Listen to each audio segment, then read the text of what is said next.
Hi, Latif. Okay. Hi, Good. hi, Tanya. How are you?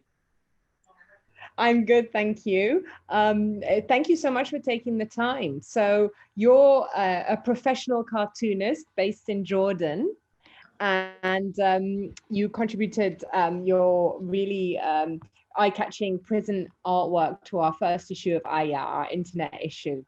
And I find your work so attention grabbing. You tell stories through images, and you challenge beliefs through your work. So I really want to know, like, what's your background? How have you got to where you are now? And do you call yourself a professional cartoonist? Is that a correct description of what you do? Um, First of all, thank you for having the time to ask me these questions. Um, I think, yes, I would be called a professional cartoonist, as in I'm getting paid to make cartoons in that sense, you know? So a profession is, whatever you do and you get paid for. Hopefully people would see me as a professional cartoonist, because the very same word is much more wider than only getting paid. However, like if you're being professional, um, ethics wise, you're not going places and not telling the right message, or you know what I mean. So I hope I am being seen as a professional cartoonist in all aspects of being a professional cartoonist. I studied graphic design and then filmmaking, but I already know how to draw. So I think the graphic design studying helped me a bit, understanding visuals and all. My first approach to cartooning or satirical art in general was actually in 2014. So I wasn't already, I'm not really old in the profession of cartooning. Uh, but as you know, being in the Middle East, you always have all kinds of topics and um, events going around you, you know? So you're part of the news each and every day. Um, so somehow it's a rich environment for cartoonists to shine in the Middle East, you know? But mainly it's the political and a bit about social issues, life issues, uh, people's relationships with each other. So it's not only politics, but still, once you have the background that entitles you to be part of cartooning, whether it's political, social, or whatever kind of cartooning, then you have the line that you can follow, and then you can choose what kind of topics you're going to talk about. So I think, yeah, being in the Middle East, having the knowledge and the know-how of drawing, let's say, plus my study that I think somehow helped me know how to be a creative thinker in a way or another. I think all of these stuff helped me be what I am now. Okay, so talking about specifically your illustrations about devices and Yeah, people's addiction to devices, yeah. what is that a reflection of your point of view of devices that are Um, that bad? actually, it is. I mean, whenever you look around you, I mean, you see people always attached to their phones, whether they're walking the streets in groups or as individuals, whether they were at home, sitting with each other, but not sitting actually with each other.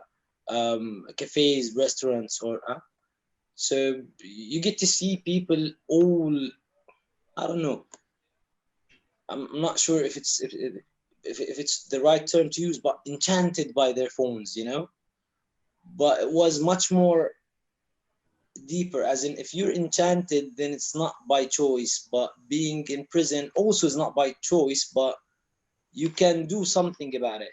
You know what I mean? But still, people choose to be inside those tiny cells and being prisoners to their phones. So how are people's reactions to your work? To those pieces specifically? I think most of the people see those cartoons, and they think, you know, oh yeah, he's right, you know, he's right. But that's not that's not how it's meant to be. It's not about admitting that I'm right or not, you know. The idea is that you might want to do some change, but I realistically speaking, cartoons highlight problems and they remind people, and at the end people would come and say, yeah, okay, he's right. But how often would a cartoon change someone's perspective, you know? Hopefully some people might uh, see my cartoons as a reminder that they have to do something about something, whatever the topic was, you know. Yeah, but I think that people,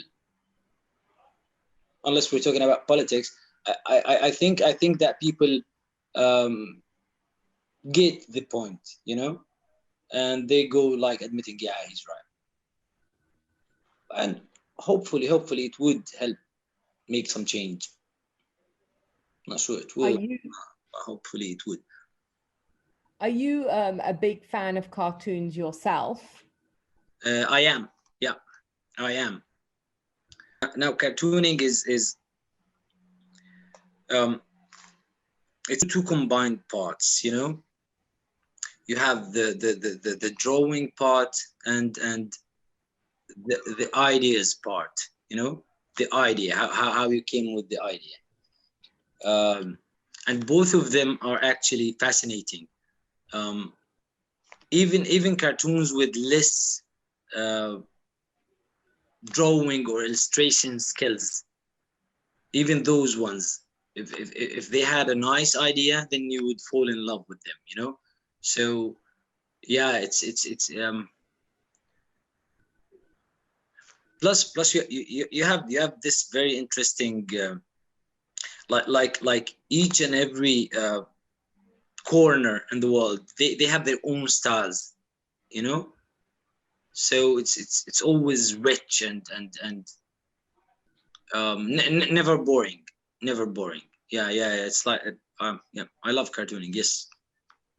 So, Latif, how, talking about the idea part, how do, let's say that let's say we're talking to young people, Yeah, and you're giving advice. How yeah. would you train would you advise that they can train themselves to have out of the box ideas and fresh ideas? um Actually, first of all, they have to read a lot. Mm. Yeah, all kinds of topics, you know. um this is part one.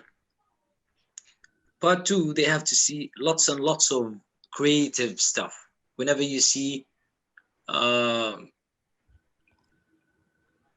creativity in any kind of field, you know, then somehow it's gonna, I don't know, sneak into your brains, if you know what I mean. And you might find a different approach to that kind of creativity into the kind of field that you want to imply, you know. Um, and then comes, yeah, and they have to keep practicing drawings, you know. I mean, you have to keep drawing, you know, and see other people's works, and never compare your drawing skills with other people's skills, you know. Never. Just you have to be honest to yourself that I'm good, other people are good as well, but I'm still good, I'm really good, you know. Then comes the part in which you need to come up with ideas, you know. All of what I mentioned would help an artist to come up with great ideas. Plus, they can go with either brainstorming if they had the chance to do so, or there's another methodology for creative thinking, which is mind mapping, which could be practiced by a single person. So you don't need many people. Brainstorming needs 2, 3, a group of people, but you can do it alone if you go with mind mapping. Yeah, so those are the ideas. And if they want to come up with a creative idea for something in particular, I would give them the advice not to think about it straightforward or in a direct way or whatever, I would say that, okay, think about it for a little bit. Think about the topic for a little bit and just keep it in the back of your head and do whatever kind of activity you like. Play a game, watch a movie, I don't know, do whatever that wouldn't consume lots of your mental energy, that nothing that would need much thinking.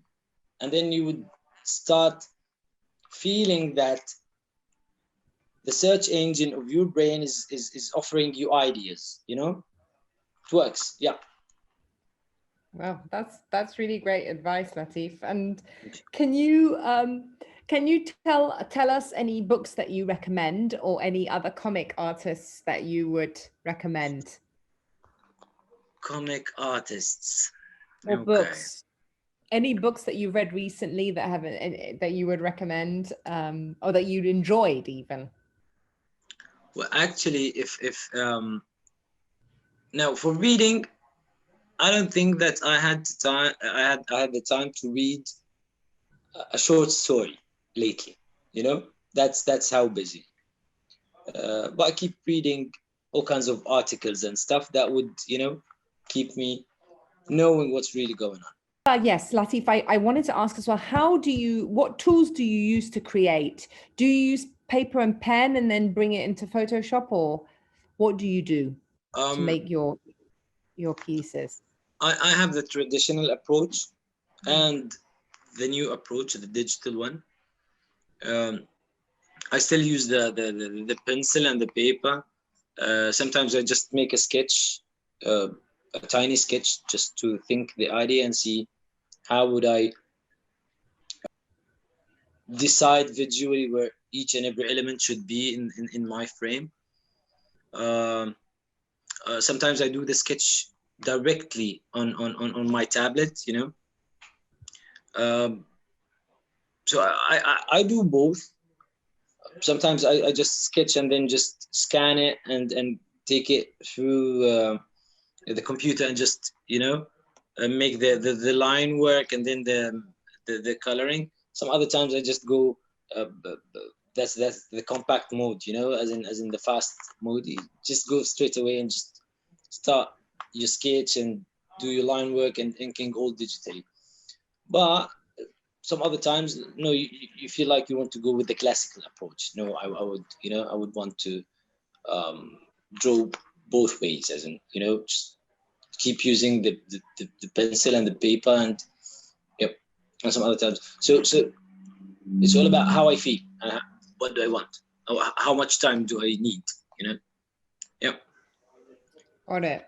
And have you noticed any changes in your industry, in cartoons? Any changes with new technologies or anything interesting that you've seen?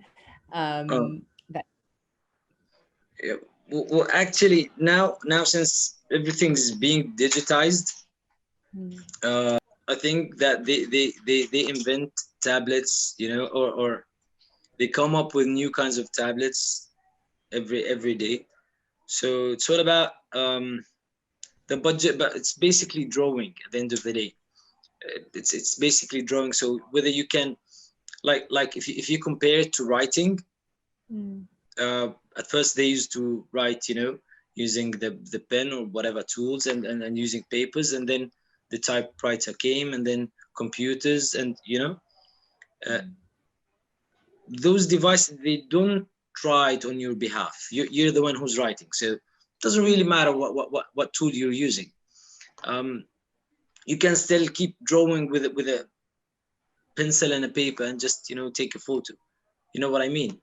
But still, I mean, day after day, there's all kinds of tablets and gadgets and tools that help you make them look much more appealing, you know? Yeah, but it doesn't make a difference. If you're an artist and you like what you're doing, you can do it with whatever is available, you know? Yep. Got it. Well, that was great, Latif. Thank you Thank so you. much. Thank you. Thank you so much. It was nice meeting Yeah. you. Thank you for the nice Yes. questions. And Yeah. I hope my answers were understood.